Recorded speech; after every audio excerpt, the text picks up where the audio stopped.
Avant d'entrer dans ce temps d'enseignement, nous allons prier pour que le Saint-Esprit vienne prendre le contrôle, qui nous guide dans tout ce qu'on va partager ce matin et que, à travers lui, l'enseignement qui va être donné, nous puissions entendre la parole de Dieu et agir conformément à sa volonté. Nous prions. Père, je remets sous ta direction tout ce temps d'enseignement. Que le Saint-Esprit, Seigneur, guide toutes choses, ce qui va être dit et la manière dont ça va être entendu. Ce qui va être entendu et la manière dont ça va être compris. Ce qui va être compris et la manière dont cela va être mis en œuvre. Père, merci parce que tu as agi déjà. Tu as déjà préparé les cœurs à recevoir la bonne semence. Nous te rendons grâce au nom de Jésus-Christ. Amen. Est-ce que vous m'entendez bien? C'est bon? Ok. Alors, on va continuer notre série de prédications sur le symbole de Nice et Constantinople.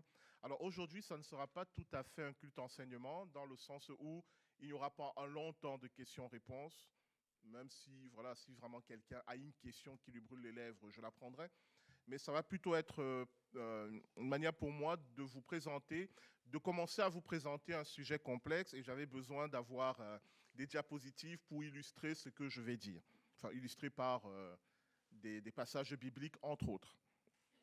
Parce qu'à partir de ce dimanche, on va entrer dans la réflexion sur tout ce qui concerne la Trinité.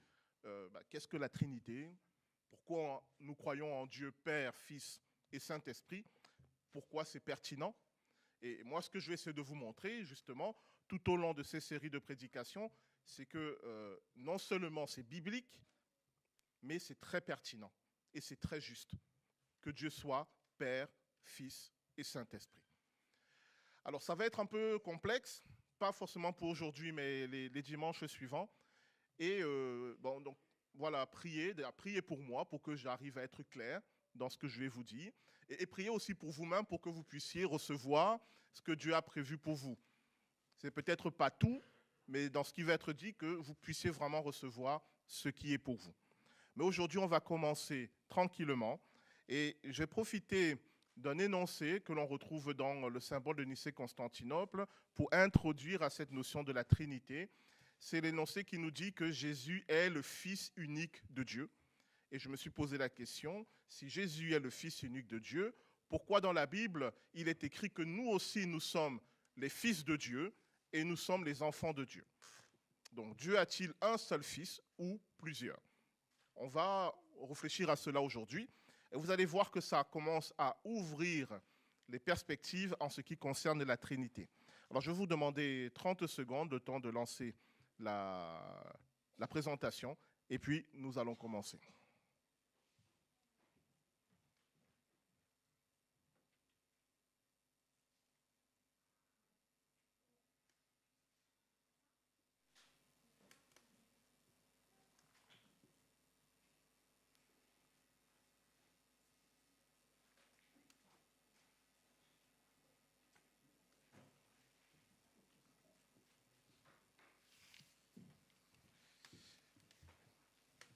Voilà. Donc nous allons nous interroger, si Jésus est le Fils unique, pourquoi les chrétiens sont appelés les enfants de Dieu ou parfois les fils de Dieu.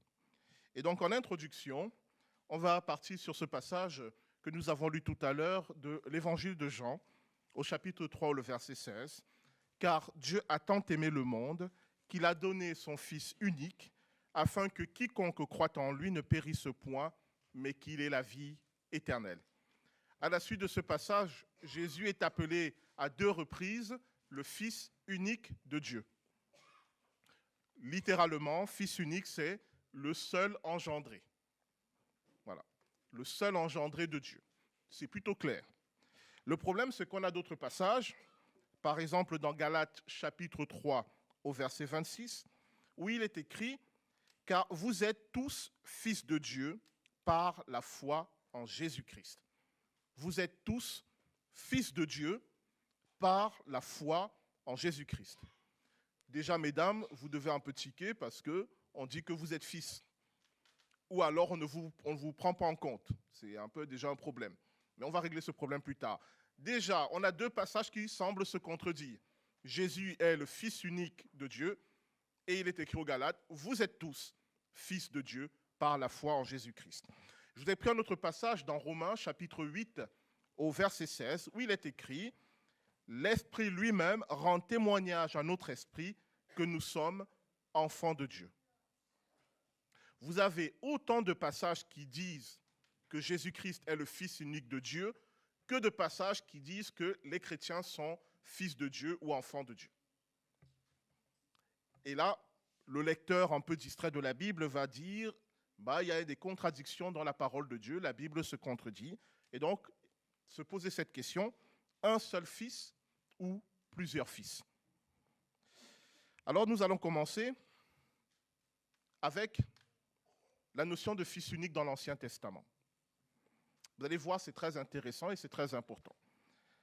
Et là, nous lisons ce passage très connu au moment où Dieu demande à Abraham de sacrifier son fils Isaac. Voilà ce que Dieu dit à Abraham. Dieu dit, prends ton fils, ton unique, celui que tu aimes, Isaac, va-t'en au pays de Moria et là, offre-le en holocauste sur l'une des montagnes que je te dirai. Prends ton fils, ton unique, Isaac. Problème. Bien que Abraham ait deux fils, Isaac et Ismaël, Isaac est désigné par Dieu comme étant le fils unique d'Abraham. Au moment où Dieu demande ce sacrifice à Abraham, Abraham a déjà un fils qui s'appelle Ismaël. Mais c'est comme si Dieu ignore l'existence d'Ismaël en disant à Abraham, prends ton fils unique et offre-le en sacrifice. Et donc j'ai posé la question, Dieu nie-t-il l'existence d'Ismaël? Bien sûr que non. On va regarder un autre passage dans Genèse 17. Voilà ce que Dieu dit à propos d'Ismaël. Et Abraham dit à Dieu, ô qu'Ismaël vive devant ta face. Et Dieu répond à Abraham, à l'égard d'Ismaël, je t'ai exaucé, voici, je le bénirai, je le rendrai fécond et je le multiplierai à l'infini. Donc on voit bien que Dieu ne nie pas, ne refuse pas l'existence d'Ismaël. Non seulement il ne le refuse pas, mais il dit qu'il va bénir Ismaël et le multiplier à l'infini. Mais pourquoi alors Dieu appelle Isaac le fils unique d'Abraham? La réponse, Isaac est appelé par Dieu le fils unique en tant qu'héritier spirituel et matériel d'Abraham. Fils unique est le titre que porte l'héritier principal d'une famille. Fils unique ne veut pas dire qu'on est le seul fils, mais c'est un titre qui est donné au principal héritier. Donc quand Dieu dit à Abraham, donne-moi Isaac, ton fils unique, il dit, donne-moi Isaac, ton héritier principal. Et c'est très important à comprendre cela. À aucun moment, la notion de fils unique, on va même le voir, la notion de fils ne parle avant tout ou principalement du lien biologique. C'est un titre juridique qui désigne l'héritier. Est-ce que ça va? On continue? Fils, ce mot fils, dans l'Ancien Testament, est aussi un titre pour désigner le dépositaire d'une volonté, d'un enseignement, d'une tradition, sans forcément un lien biologique. Qu'est-ce que je veux dire par là? Là, je vais encore illustrer, vous allez avoir pas mal de passages de la Bible. C'est pour vous montrer que ce que j'ai dit, je ne l'invente pas, mais je l'interprète de la Bible elle-même. Alors, je vous ai mis un passage de Genèse 15, et là, c'est Abraham qui parle avec Dieu, justement à propos de cette notion d'héritier. Voilà ce qu'Abraham dit à Dieu. « Seigneur éternel, que me donneras-tu? Je m'en vais sans enfant, et l'héritier, littéralement, c'est le fils. » En français, on a traduit par héritier, mais Abraham dit, le fils de ma maison, c'est Eliezer de Damas. Et Abraham dit, voici, tu ne m'as pas donné de postérité, et celui qui est né, littéralement le fils, dans ma maison, sera mon héritier. Eliezer de Damas est un disciple d'Abraham. il est le dépositaire de l'enseignement, de la volonté d'Abraham. Il n'a aucun lien biologique avec Abraham, mais Abraham l'appelle le fils de la maison. D'accord? La notion de fils, dans l'Ancien Testament, désigne aussi celui qui est l'héritier spirituel. Donc, Élisée de Damas, en tant que disciple d'Abraham et probable héritier, si tu veux bien, porte le titre de fils. Et enfin, dernier passage, c'est le moment où Élie est enlevé par Dieu pour monter au ciel. Il est enlevé par Dieu devant Élisée, qui est le disciple de Élie. Et voilà ce que Élisée dit au moment où Élie est enlevé au ciel. Élisée regardait et criait « mon père, char d'Israël et sa cavalerie », et il ne le vit plus. Élisée appelle Élie « mon père ». Ils n'ont aucun lien de sang, mais en tant que disciple, il est le fils d'Élie. Et c'est pour ça que dans l'Ancien Testament, vous lirez souvent, on va vous parler des fils des prophètes. Ce ne sont pas forcément les enfants biologiques des prophètes, mais ce sont les disciples des prophètes. Donc, cette notion de fils unique et de fils, bien souvent, elle ne renvoie pas à un lien de sang, mais elle renvoie à un héritage dont on est dépositaire, quand bien même on n'a aucun lien de parenté avec celui dont on hérite. Est-ce que ça va? Voilà. Qui a déjà sommeil au moment où je parle?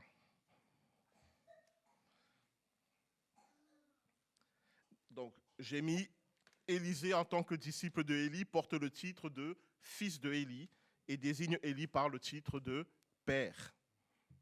Et c'est de là que vient la tradition qu'on retrouve notamment dans l'Église catholique et même chez les orthodoxes d'appeler un prêtre mon père. On se positionne en tant que le disciple du prêtre. C'est de là que ça vient. Alors, on va maintenant, avec toutes ces informations, on va aller dans la deuxième partie. Donc, ce qui nous intéresse, Jésus-Christ, le Fils unique. Psaume 2, un psaume très important. Je publierai le décret. L'Éternel m'a dit, tu es mon fils. Je t'ai engendré aujourd'hui. Demande-moi et je te donnerai les nations pour héritage, les extrémités de la terre pour possession. Vous voyez ici que la notion de fils est liée avec quelle notion?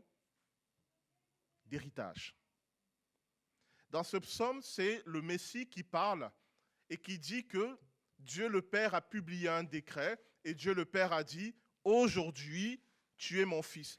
Hier, ce n'était pas son fils, au sens biologique du terme? Non.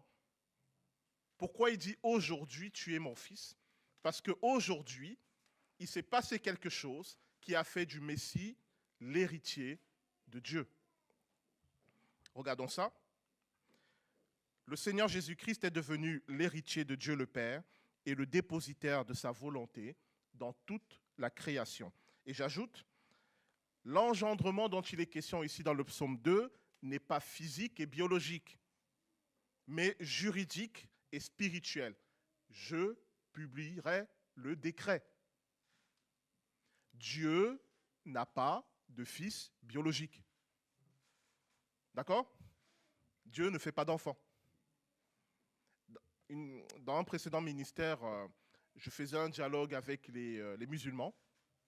Ils étaient très choqués lorsque nous, chrétiens, nous disions que Jésus est le Fils de Dieu. Parce qu'eux, ils attendaient que nous disions que Dieu a eu un rapport sexuel avec une dame et cette dame a accouché d'un enfant. Et ils trouvaient que c'était blasphématoire et sacrilège par rapport à leur conception de Dieu. Donc, tout le but du dialogue a été de leur dire que fils de Dieu ne veut pas dire enfant biologique de Dieu. Fils de Dieu est un titre juridique qui dit héritier de Dieu. Et le psaume 2 nous le rappelle, je publierai le décret. C'est un acte juridique, il y a un décret. C'est par un décret que le Messie a été engendré comme héritier de Dieu. Donc, pitié, Jésus n'est pas le fils biologique de Dieu le Père. On verra un peu plus tard dans cette série de prédications qui est Jésus. vous allez voir qu'il n'est certainement pas le fils biologique de Dieu le Père. Même s'il est Dieu, il n'est pas le fils biologique. Il est le fils en tant qu'héritier. C'est très important de comprendre cela. D'accord? Est-ce que ça va? Donc si un jour vous parlez avec un ami ou une connaissance qui est musulman, ou même juif, précisez-leur bien que nous ne croyons pas que Jésus est le fils biologique de Dieu. Ce n'est pas ce que nous disons. Et ce n'est même pas ce que dit la Bible. Je vous mets ce passage de Matthieu 28 au verset 18. Jésus s'étant approché, leur parlant ainsi, « Tout pouvoir m'a été donné dans le ciel et sur la terre. » Je mets une petite précision. Tout pouvoir, c'est un mot grec, exousia, qui veut dire l'autorité qui découle d'un droit reconnu. Le décret publié dans le psaume 2 a été promulgué après la résurrection de Jésus. Je reprends. Le décret publié au psaume 2 a été promulgué après la résurrection de Jésus. Dans le psaume, Dieu dit au Messie, « Tu es mon héritier ». C'est publié. Mais à quel moment ce décret devient effectif? Au moment où Jésus ressuscite. Et c'est pour ça qu'il dit à ses disciples, « Tout pouvoir, tout droit, toute autorité m'a été donnée dans le ciel et sur la terre, dans toute la création, en tant qu'héritier de Dieu. Il a maintenant tout droit et toute autorité. » Est-ce que ça va? Alors, troisième partie. Ça nous concerne nous maintenant, enfants de Dieu et héritiers du Christ. Je reprends ce passage de l'évangile de Jean qu'on a lu tout à l'heure. « Mais à tous ceux qui l'ont reçu, à ceux qui croient en son nom, elle a donné le pouvoir, littéralement le droit, de devenir enfants de Dieu. » Tous ceux qui ont reçu Jésus-Christ, qui ont cru en son nom, ont reçu le droit. Il y a un décret qui a été publié qui a dit « Paris, tu es enfant de Dieu. Pierre Laurent, tu es enfant de Dieu. Françoise, tu es enfant de Dieu. » Le décret est publié. Pourquoi? Parce que vous avez cru en Jésus-Christ. Précision très importante, si tu veux bien. Non, c'est celui-là, c'est bon. Les enfants de Dieu sont des créatures de Dieu qui ont reconnu Jésus-Christ comme Sauveur et Seigneur. Dieu a créé tous les êtres humains, mais tous les êtres humains ne sont pas enfants de Dieu. Est-ce que ça va? Tout être humain n'est pas enfant de Dieu. Enfant de Dieu est un titre juridique qui n'est donné qu'à ceux qui ont reconnu Jésus-Christ comme Seigneur et Sauveur. Si tu n'as pas reconnu Jésus-Christ comme Seigneur et Sauveur, ou plutôt Sauveur et Seigneur, tu es certes une créature de Dieu, tu es certes aimé par Dieu parce que Dieu aime toute sa création, mais tu n'es pas enfant de Dieu. Précision très importante. Et je précise encore, de la même manière, tous ceux, hommes et femmes, qui vivent en mettant en pratique l'enseignement de Jésus-Christ sont appelés fils de Dieu en tant que disciples. Donc, mesdames, si vous êtes disciples de Jésus-Christ, si vous vivez en mettant en œuvre son enseignement, sa volonté, vous êtes fils de Dieu. Pourquoi? Parce que fils est un titre qui est donné à tous ceux qui héritent, peu importe leur genre. Nous sommes fils de Dieu parce que, à la suite de Jésus-Christ, nous sommes héritiers de Dieu. Donc, quand la Bible dit « tous ceux qui ont foi en Jésus-Christ sont fils de Dieu », elle englobe les hommes et les femmes. Est-ce que ça va?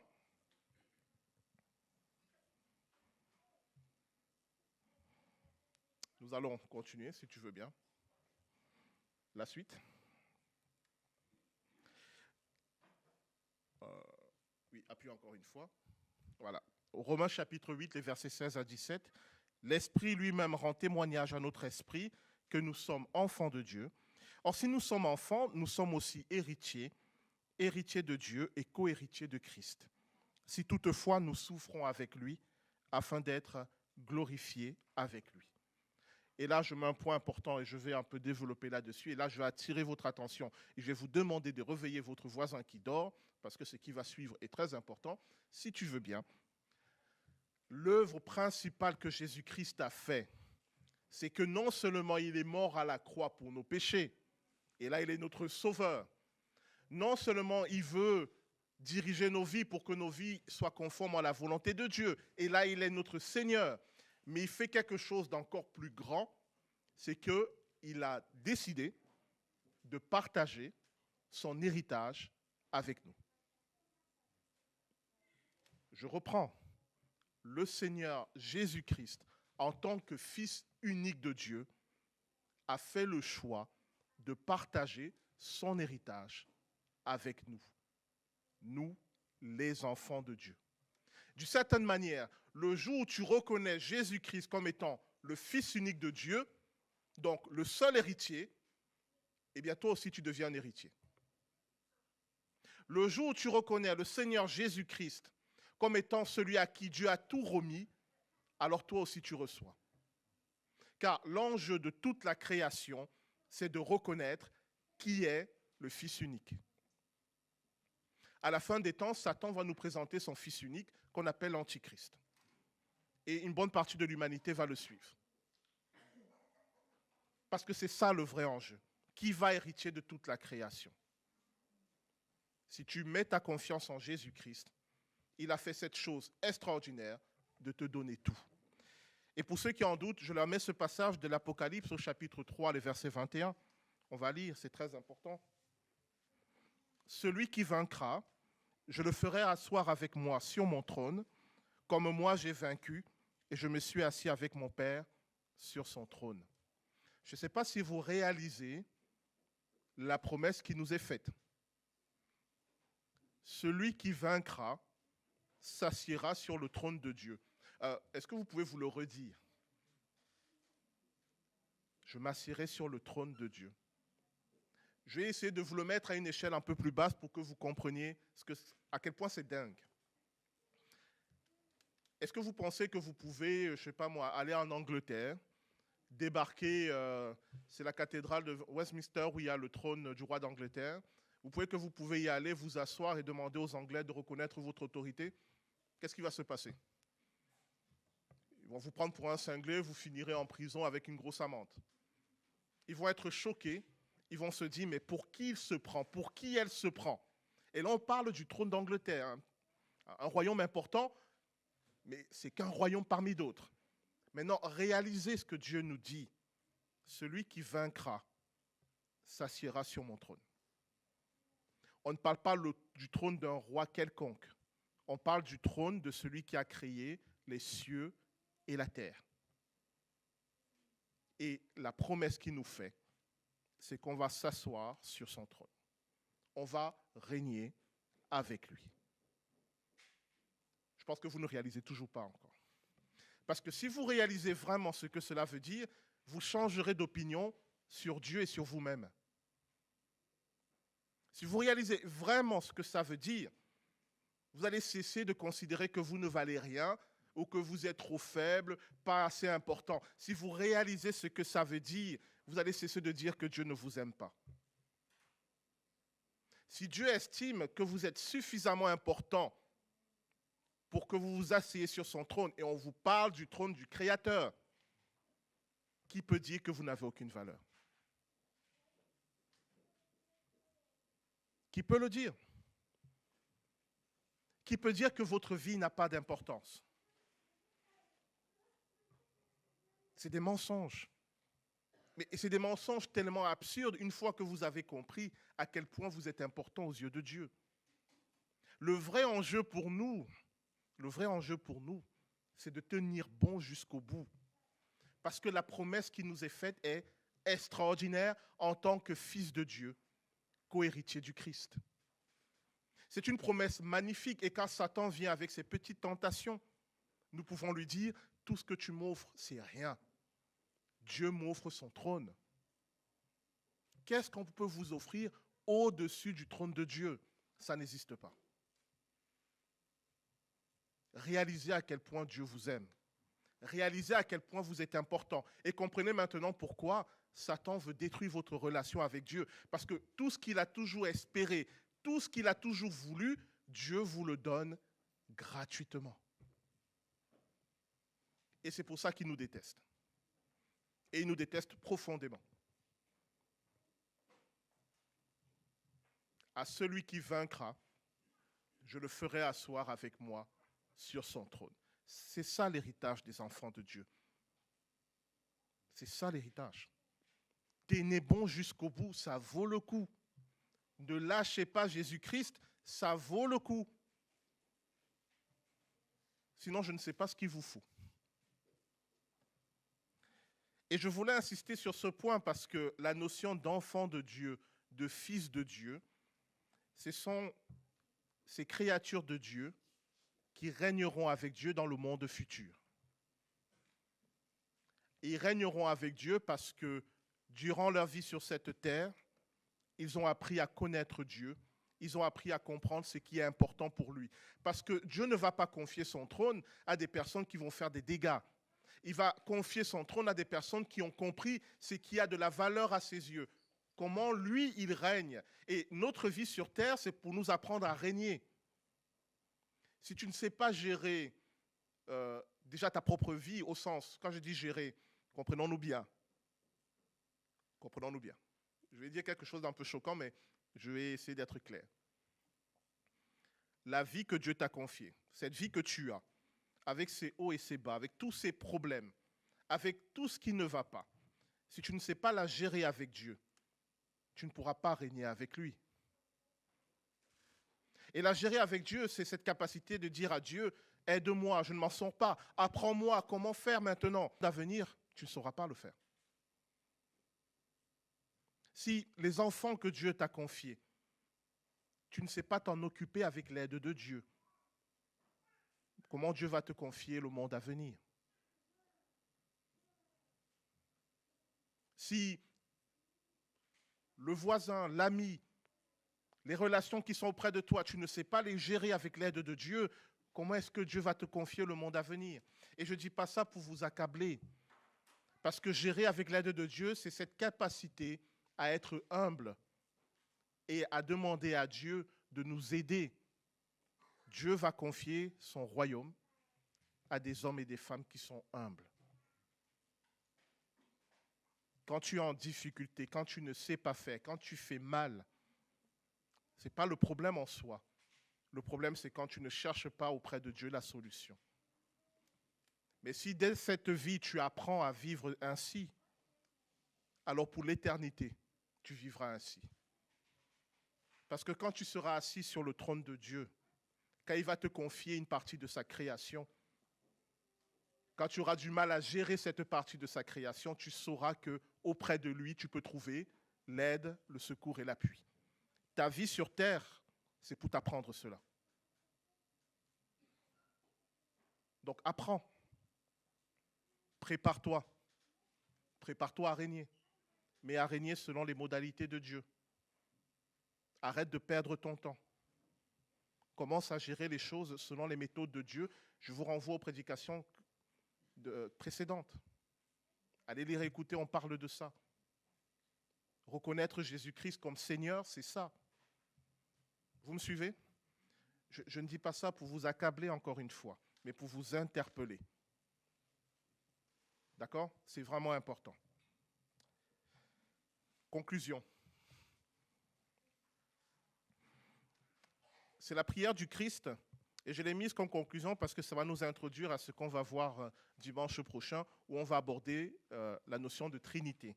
C'est dans Jean chapitre 17 au verset 21. C'est le Seigneur Jésus-Christ qui dit « Ce n'est pas pour eux seulement que je prie, mais encore pour ceux qui croiront en moi par leur parole, afin que tous soient un. Comme toi, Père, tu es en moi et moi je suis en toi, afin qu'eux aussi soient un en nous, pour que le monde croie que tu m'as envoyé. » Si tu veux bien.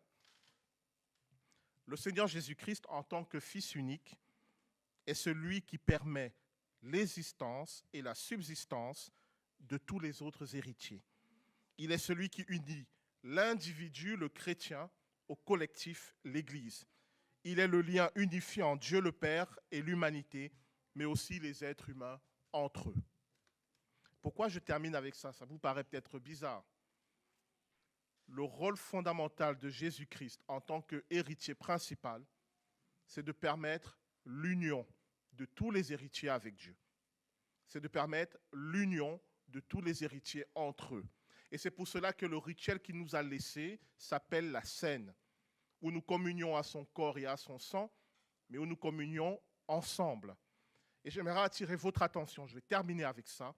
Dans la Bible, le terme fils de Dieu et enfant de Dieu est toujours au pluriel. Jamais au singulier. Je ne suis enfant de Dieu que tant que je suis avec vous. Je ne suis fils de Dieu que tant que je suis avec vous. Je ne peux pas être fils de Dieu, enfant de Dieu, tout seul. Ça n'existe pas. Un chrétien qui est seul, qui refuse les autres chrétiens, est sorti de l'héritage. Ce qui me donne mon identité d'enfant de Dieu, c'est vous. C'est chacun d'entre vous. Je ne peux pas être enfant de Dieu tout seul. Et ça, c'est très important. Et le Seigneur Jésus-Christ est celui qui fait le lien entre nous. Et entre nous et Dieu. Et je vous laisse avec ça, mais on va le développer la prochaine fois. Je vais prendre... il est quelle heure? C'est génial, je suis dans les temps. Il est 11h30, je vais prendre... Mais vraiment, s'il y a des questions, un truc, pendant que je parlais, ça n'arrêtait pas de revenir. Une question, là, votre cœur n'est pas en paix tant que vous ne l'avez pas posé. C'est cette catégorie de questions que je prends.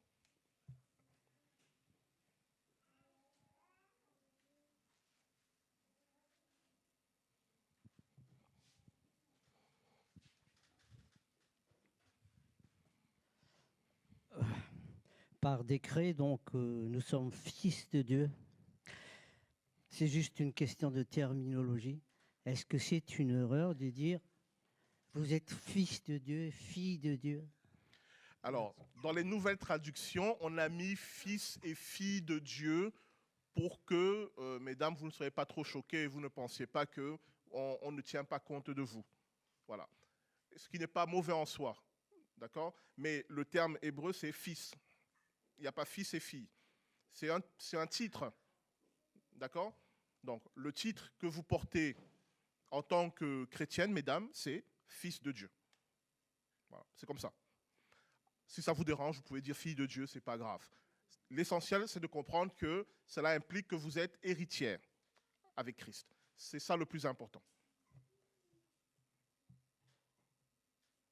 J'ai répondu à ta question, Samy? Ok. Oui.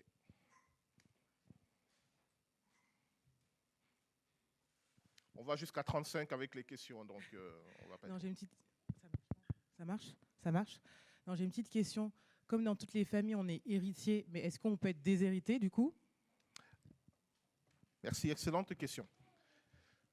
On ne peut pas être déshérité par Dieu, mais on peut se déshériter soi-même. C'est ce que la Bible nous enseigne. À aucun moment, Dieu ne va vous déshériter. Le Seigneur Jésus-Christ a donné plein d'enseignements pour dire cela. L'enseignement de la brebis perdue nous dit cela.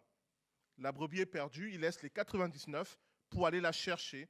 Et lorsqu'il la trouve, il la met sur ses épaules et il la ramène. Donc non, le Seigneur Jésus-Christ va se battre et il se bat pour aller chercher tous les héritiers. Mais, étant donné que Dieu nous a créés avec un libre arbitre, nous pouvons lui dire « je refuse ». Et si nous disons à Dieu « je refuse », bah voilà. C'est nous qui nous déshéritons nous-mêmes. Mais jusqu'au bout, le Seigneur se battra pour nous. Mais il y a un temps limite. Si je dis aujourd'hui à Dieu, je refuse ton héritage, tout n'est pas terminé. Parce que nous sommes encore dans le temps de la grâce et Dieu va se battre pour essayer de me ramener. Mais lorsque le temps de la grâce va se terminer, si je suis toujours dans cette disposition de refuser l'héritage, bah c'est fini. Donc, soyez malins, ne refusez pas l'héritage.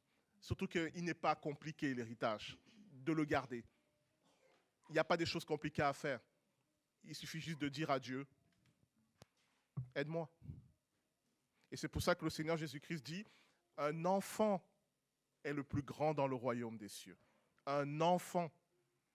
Parce que pour un enfant, ce n'est pas un problème de dire aide-moi. Mais un adulte qui est plein d'orgueil, de choses compliquées dans sa tête, il aura du mal.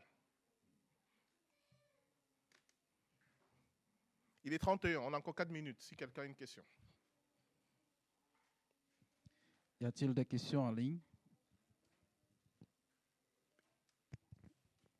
Alors, j'ai une question de Arlette. Alors, on ne t'entend pas, est-ce que tu peux augmenter le volume? Arlette a une question. Elle demande, dans Genèse chapitre 6, verset 2, il est écrit, les fils de Dieu... Est-ce que tu peux parler un tout petit peu plus fort? J'ai du mal à entendre, s'il te plaît. Dans Genèse chapitre 6, verset 2, il est écrit, les fils de Dieu virent que les filles des hommes étaient belles et en prirent pour femmes parmi toutes celles qu'ils choisirent. Qui sont les fils de Dieu d'après ce verset? Alors, on avait vu cela lorsqu'on avait parlé du mal. Je vous renvoie à la prédication sur si Dieu est tout-puissant, pourquoi le mal? On avait parlé de ça sur le fait que dans Genèse chapitre 6, quand on parle des fils de Dieu, au début du chapitre 6, il s'agit des disciples de Dieu, c'est-à-dire ceux qui suivent la volonté de Dieu. Ce sont des êtres humains. Parce qu'en hébreu, l'écriture est très particulière. Et puis, plus loin dans le chapitre 6, on va de nouveau parler des fils de Dieu, mais dans ce cas, il s'agit des anges déchus. Et là, l'écriture aussi est particulière. Alors, pourquoi les anges sont appelés les fils de Dieu? Non pas parce qu'ils sont les fils biologiques de Dieu, ni même les héritiers de Dieu, mais parce qu'ils sont les disciples de Dieu, c'est-à-dire les dépositaires de la volonté de Dieu. C'est dans ce sens que les anges sont appelés fils de Dieu. Et en tant que chrétiens, nous avons ces deux titres. Nous sommes fils de Dieu en tant que disciples de Jésus-Christ, les dépositaires de la volonté du Christ, mais nous sommes aussi fils de Dieu en tant qu'héritiers de Dieu. C'est bon? Il reste 2 minutes. S'il n'y a pas d'autres questions, alors je vais conclure et on va prier. Ah. Vous aimez le suspense, la dernière seconde? Désolée. Non, il n'y a pas de souci. Donc, si j'ai bien compris, cet héritage, elle est personnel. C'est un héritage qui ne se transmet pas. Alors, cet héritage, il est assez compliqué. Il est personnel dans le sens où il n'y a que moi qui peux faire le choix d'y entrer. Mais comme je l'ai dit, on ne le reçoit que collectivement. D'accord. Et c'est ce que je disais quand j'indiquais que je ne suis enfant de Dieu qu'avec vous. D'accord. Mais pour devenir enfant de Dieu, c'est moi qui ai fait le choix tout seul de reconnaître Jésus comme Seigneur et Sauveur. D'accord. Donc, on entre dans cet héritage individuellement, mais on le reçoit tous ensemble. D'accord. Et c'est là une sagesse de Dieu pour empêcher qu'entre nous, on commence à se dire qui est le plus grand, qui est le plus fort, qui est le meilleur.